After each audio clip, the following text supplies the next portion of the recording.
네, 안녕하세요. 경매공매 가이드입니다. 저희 경매공매 가이드는 스마트폰에서 경매공매 정보를 보실 수 있는 무료 어플을 제공하고 있습니다. 안드로이드 폰을 사용하시는 분들은 플레이스토어에서, 아이폰을 쓰시는 분들은 앱스토어에서 경매공매 가이드라는 키워드를 검색하셔서 경매 정보를 공부해 보실 수 있습니다. 자, 오늘은 2016 타경 2587 임의경매 물건이 좀 큽니다. 금액이. 근데 오늘 이 물건의 포인트는 이 물건은 특이하게 채권이 거의 없어요. 제로, 1원 채권 없어요. 근데 그 공유물 분할을 위한 형식적 경매, 일반적으로 우리가 임의경매, 강제경매 나눌 때 기본적으로 채권을 기반으로 한 그 사람한테 그 돈을 받을 수 없게 되자 경매를 하여 그 부동산을 강제로 매각하여 내가 빌려준 채권을 확보하는 게 기본적인 건데, 이 물건은 채권이 없어요. 단 소유자가 3명입니다. 한 사람이 50%를 가지고 있고 두 사람이 가족이 2분의 1씩 25%씩 해서 세 사람의 공유물인데, 이 50%를 가지고 있는 사람이 경매를 넣었어요. 자기들의 지분을 현금화하겠다고 법원에 의뢰한 거예요. 강제로 매각해달라.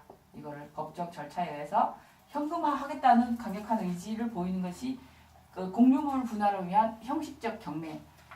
공유물 분할을 위한 형식적 경매는 지금 이렇게 금액이 큰 것들이 지금 감정가가 45억이에요. 45억인데 이 현금이 45억짜리 건물이 쉽게 안 팔리는데, 만약에 뭐 상속을 받았는데 상속세를 내야 된다든지, 지금 그 돈이 급하게 필요한데 매물이 안 될 때 그 경매를 진행하여 현금화 시킬 수 있는 방식이고, 이 물건에서 이 공유자들은 공유자 우선 매수권을 청구할 수 없죠.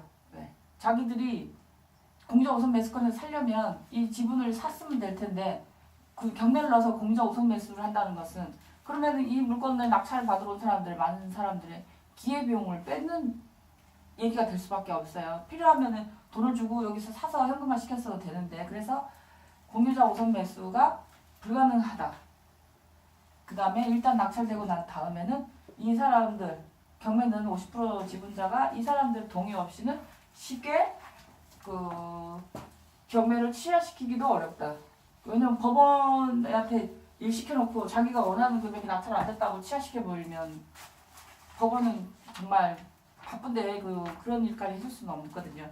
이 물건은 그 힐튼 호텔, 서울역 힐튼 호텔 바로 건너편에 횡단보도를 건너면 있는 건물인데요. 굉장히 특이합니다. 오르막길에 있어서 1층이 두 군데예요. 이쪽도 1층이고 이쪽도 1층이. 2층이 이쪽 출입구가 이쪽에 있죠. 평지입니다.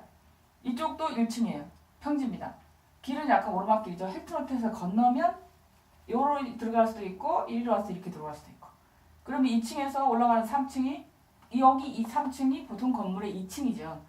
그래서 1층이 두 군데다. 그러면 힐튼 호텔 맞은편에 그 굉장히 유동인구가 많은데 이렇게 생겨서 여기가 1층인데 여기 GS 편의점 영업 중, 여기 커피숍 영업하지 않고, 여기가 식당, 골국밥 1위로 진입 가능, 1위로 진입 가능. 그 다음에 여기 3층이 주점, 지금은 영업하지 않아요. 굴국밥집하고 GS만 영업을 하고, 여기는 6개씩 한 층에 하나, 둘, 셋, 6개씩 오피스텔. 아주 건물이 알찹니다. 뭐 어느 하나 뭐 살리려면 다 살릴 수 있어요. 여기 이 상권이나 이 위치로 봐서.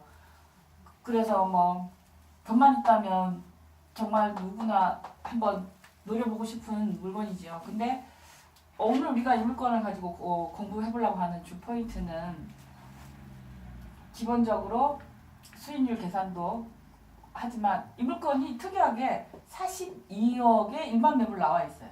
근데 경매가 감정가가 45억이에요. 그러면 3억 더 싸죠. 100%에 받는 것보다. 그러면 금매를 사는 게 더 쌀까? 금매로 사는 것과 경매로 사는 방법에 대해서 오늘 깊이 한번 얘기를 해보도록 하겠습니다. 자, 이해를 쉽게 하기 위해서 반 나눠보겠습니다. 자, 금매 42억, 경매 현재는 이제 감정가는 45억인데 낙찰은 47억이 됐어요. 47억. 단독인데 3명이 공동 낙찰을 했습니다. 자, 그러면 왜 이분들은 금매가 42억에 나와 있는데 거의 50억짜리 물건을 경매 들어가시면서 동네 부동산에 시세 확인 안 했을 리가 없는데 왜 5억이나 떠주고 경매로 받았을까요? 자, 첫 번째, 이 물건이 경매의 원인이 공유물 분할을 위한 형식적인 경매예요. 경매에서 감정할 때 인정하지 않는 것, 재개발 지역의 피, 권리금 그런 것들은 감정에 포함하지 않습니다. 만약에 이 물건을 42억에 사게 된다면 여기 지금 운영하고 있는 편의점 아주 장사가 잘 됩니다. GS 그 다음에 여기 지하도 있어요. 지하 굉장히 넓습니다. 지하는 이쪽에서는 지하지만 네. 주차장교서는 GS하고 이 식당 여기는 직장인들이 정말 점심시간에 먹을 데가 없는 지역인데 1층이 세 군데. 지역 직장인들이 상대로 장사를 하고 싶으나 워낙에 자리도 없고 그 낮 장사를 위해서 여기에 들어오기가 굉장히 만만치 않은 지역입니다. 들어올 데가 없어요. 여기 GS 편의점 잘 된다고도 지을래야 편의점 들어올 자리가 없어요. 그리고 완전 독점 상권이죠. 그 다음에 이 땅값이 비싸기 때문에 누가 뭐 섣불리 여기 들어올 수가 없어요. 그러면 이거를 지하도 이쪽에서 들어간다. 그러면 이 3층을 통으로 여기 뭐 외국인들 상대로 하는 뭐 어떤 뭐를 해도 여기는 되는 지역. 요 위에 지금 주거용으로 나눠놓은 지역도 지금 건물이 이제 엘리베이터가 없는데 엘리베이터만 단다면 뭐 게스트하우스나 뭐 그냥 이대로도 임대줘도 들어간 돈을 회수하는데 아주 수익률이 좋은 물건인데 42억으로 샀을 경우에는 이들의 권리금을 인정해줘요. 권리금. 그 다음에 상가 임대차 보호법으로 이 사람들이 계약 기간이 3년 남았다, 4년 남았다 안고 사야 됩니다. 안고 인정을 해줘야 돼요. 내가 이 낙찰로 받으면 어떻습니까? 경매로 받으면 다 뭐죠? 재계약 안 할 수 있죠. 근데 이 물건은 채권이 없어요. 그렇기 때문에 여기 있는 세입자들, 요소수는 다 선순위죠. 이 사람들은 이 돈을 다 받아갈 때까지 안 나갈 수 있어요. 근데 특이하게 상식적으로 생각해보세요. 부동산을 현금화 시키고 싶어. 그래서 경매도 넣고 금매로 내놨어요. 근데 여기 세입자들이 배당 요구를 안 해서 했어요. 배당 요구를 안 하는 선순위 세입자들은 낙찰자에게 인수되죠. 인수 금액이 1억 5천입니다. 그러면은 집주인 입장에서는 어떻게 했어요? 조금이라도 더 높은 가격에 낙찰이 되기 원하는 집주인은 이 사람들한테 배당 요구를 시켰겠죠. 근데 이 사람들이 배당 요구를 안 했다는 건 뭐냐면 그 낙찰을 다시 받아오려고 자기 이름으로는 안 되지만 타인의 이름으로 낙찰을 받아오려고 하는 생각도 좀 있지 않나 싶어요. 근데 이 사람들은 채권이 없는 경매에서 낙찰이 딱 되고 난 다음에라도 배당날 배당 전에 배당 요구를 하면 배당 받아갈 수 있어요. 왜? 집주인하고 실제로 계약했고 점유하고 있고 사실이기 때문에 이 선순위들은 전 소유자한테 보증금을 받아가든 보증금 새로 낙찰받은 낙찰자한테 보증금을 달라고 하든 그것은 낙찰자의 이 소유자 이 세입자들의 자유이니까 자기들이 그걸 알기 때문에 배당 요구를 안 한 거예요. 그런데 이 물건이 낙찰이 됨으로써 배당 요구를 안 했어요. 그럼 낙찰자는 47억에 1억 5천을 더 거의 한 48억 5천에 사신 거예요. 48억 5천. 안게 된다면. 근데 이 사람들이 낙찰을 된 걸 보고 내 시나리오대로 흘러가지 않는다고 생각하고 배당날 배당 요구를 하게 되면 어떻게 된다? 안 하려고 된다. 인수. 그 다음에 일반 매물을 샀을 때는 이 사람들의 권리를 인정해줘야 된다. 권리. 이면 여기 장사하시는 분들한테는 굉장히 좋죠. 왜 우리가 연예인들이 건물을 샀을 때 세입자들이 명도 소송까지 가는 이유가 거기에 있어요. 일반 매물을 샀을 때. 근데 이 물건이 경매로 사면은 뭐 명도 소송이고 뭐고 받아가야 되잖아요. 그렇기 때문에 명도가 수월하고 권리금 인정이 안 되죠. 이 사람들한테는 이 물건이 경매로 넘어가는 게 재앙이죠, 재앙. 그런데 이 사람들이 이거를 산다 그러면 명도 소송하고 소송에 또 항소하고 그러면 2, 3년 훅 넘어가겠죠. 그러면은 그 사이에 자기 그 들어간 돈 다 빼고 원하는 걸 가질 수 있겠죠. 근데 이 물건은 경매로 낙찰됐기 때문에 이분들은 이제 뭐 누구한테 받아가든 받고 가셔야 된다. 그 다음에 이 물건을 금매로 샀을 때는 그 토지 부분은 부가세가 발생하지 않지만 건물 부분에 대해서는 부가세를 내셔야 된다. 근데 이번 이 물건을 경매로 받게 되면 어떻다? 부가세가 발생하지 않는다. 경매로 상가를 샀을 경우에는 부가세를 물리지 않습니다. 부가세를 내고 싶지 않으신 분들은 임대사업자를 내셔서 부가세를 환급 받으셔야 되고 그렇지 않으시면 부가세가 발생한다. 세 번째, 지금 50억이나 되는 건물을 살 때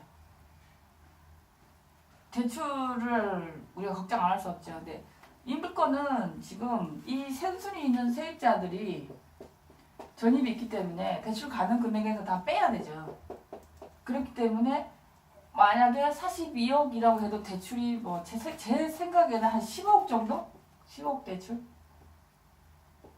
왜냐하면 담보 비율이 달라요. 담보 비율이. 매매가 42억이라고 은행에서 42억을 인정해주냐? 절대 그렇지 않죠. 어떻게 합니까? 자체 감정을 하죠. 아마 한 7일에서 10월 정도 걸릴 거예요. 하나은행이 지정하는 감정평가사가 나와서 감정합니다. 임금 비교 표준지 어쩌고저쩌고 해가지고 감정가에 뭐 한 60 거기에 우선 보증금들 다 빼고 한 15억 나오겠죠. 그러면 얼마죠? 한 30억 정도의 현금 30억 제 연목 잡고 현금 한 30억? 20억, 25억 정도의 현금이 있어야 이거를 살 수 있다. 그리고 세입자를 안아야 된다. 권리금 인정해줘야 된다. 뭐 집주인이 내보내고 직접 들어가지 않고 자기들끼리 다음 세입자 들어올 때는 그 권리금이 인정되죠. 그 다음 건물 부분에 대한 부가세가 발생한다. 자, 이 물건을 경매로 받았을 때의 대출은 얼마나 될까요? 2번. 이거는 31억에서 36억 정도 대출 가능합니다. 경매로 받았을 때. 그러면은 현금 한 10억에서 15억. 큰 차이가 나죠. 큰 차이. 왜 47억에 경매로 들어갔는지 아시겠죠? 근데 단 이 물건으로는 36억이 대출이 가능하지만 36억 정도 지금 4% 정도 계산하면은 31억이면은 한 900에서 1200 정도의 이자가 발생합니다. 1200. 그러면 한 달에 1200 이자를 낼 수 있는 여력을 증명하셔야 됩니다. 이거는 주택이 아니기 때문에 DTI를 보지는 않지만 이자 내실 수 있는 여력을 증명을 해주셔야 됩니다. 자, 그러면 자 보세요. 대출에서 차이 나죠. 세금에서 차이 나죠. 명도, 특히 명도는 상가는 주거용이든 이 경매 개시 전에 들어갔던 사람들은 후순위인 경우에는 계약 기간이 뭐 얼마나 남았든 다 나가셔야 돼요. 근데 이분들은 다 선순위예요. 선순위이지만 다 배당을 받아가기 때문에 이분들은 인도 변경이 가능하신 분들이에요. 인도 변경이 가능하다는 것은 강제 집행도 된다는 거죠. 그러면 이거를 자 지금 뭐 이 밑에서 그 한국 음식들 장사하시는 분들 월세가 1층이 이렇게 한 달에 400이에요. 굴국밥집 이 1층에서만 직접 운영을 하시든 임대를 주시든 1200은 충분히 낼 수 있다. 요 위에 게스트하우스 뭐 직접 하시든 오피스텔을 세를 주시든 6개, 12개 서울 용산 힐튼 호텔 맞은편에 있는 원룸에서 12개에서 세 나가죠. 여기 3층에 지금 그 룸살롱도 지금 현재 등기상 3층이지만 실제로 가보면 2층이란 말이에요. 그러면은 1층하고 2층을 터서 프랜차이즈 여기 대형 프랜차이즈가 들어올 수가 없어요. 땅이 비싸니까. 그리고 세를 넣고 그 할 수가 없어요. 근데 낙찰 받으신 분들은 할 수 있죠. 돈이 많이 안 들어가지. 10억 큰 돈이지만 10억으로는 다 일반 매물로는 이런 물건을 살 수가 없다. 그런데 공유물 분할을 위해서 형식적으로 경매를 넣으신 분은 이런 권리관계를 다 좀 꼬고 가보면 건물이 굉장히 지저분해요. 주위 공사 낙엽 같은 것도 쓸지 않고 일부러. 그건 뭐죠? 낙찰가가 이 선순위들을 인수해야 되는 권리가 있으니까 낙찰을 누가 안 받지 않을까. 그래서 떨어져서 제3자 이름으로 낙찰 받으려고 하지 않으셨을까. 제가 유추를 해봅니다. 유추. 드러나 있는 그런 흔적으로. 근데 이 물건이 여기 옥상에 3평의 위법 건축물로 건축물 대장에 등재가 되어 있지만 이것은 빗물바지 용도지 여기 뭐 안에 내부에 뭐 베란다를 확장을 했다든 달아냈다든지 큰 공사가 아니고 이 빗물바지 3평은 이 건물을 유지함에 있어서 크게 그렇게 치명적인 결함은 아니기 때문에 이 위법이 있어서 위법 부분을 이 물건에 치명적이지 않고 원상 회복하는데 큰 돈이 들지 않는다.